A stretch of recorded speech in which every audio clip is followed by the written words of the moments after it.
ವೃಶ್ಚಿಕ ರಾಶಿಗೆ ಆರ್ಥಿಕ ವ್ಯವಹಾರಗಳಲ್ಲಿ ಸ್ವಲ್ಪ ಬೆಟರ್ ಆಗ್ತಕ್ಕಂಥದ್ದು ಈ ತಿಂಗಳು. ವೃಶ್ಚಿಕ ರಾಶಿಯವರಿಗೆ ಪಂಚಮ ಶನಿ ಈ ವರ್ಷ ಮುಂದಿನ ವರ್ಷ ನಡೆದು ಆಮೇಲೆ ಷಷ್ಠದಲ್ಲಿ ನೀಚ ಶನಿ ಮತ್ತೆ 2.5 ವರ್ಷ ಇರ್ತದೆ.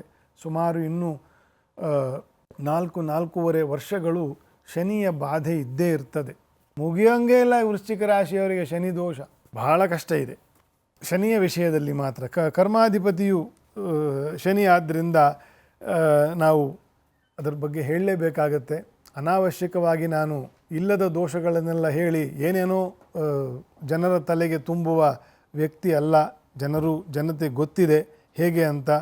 ಹಾಗಾಗಿ ವೃಶ್ಚಿಕ ರಾಶಿಯವರಿಗೆ ಈ ತಿಂಗಳು ವಿಶೇಷವಾಗಿರ್ತಕ್ಕಂಥ ಅನುಕೂಲ ಅಂತ ಹೇಳಿದ್ದೀನಿ.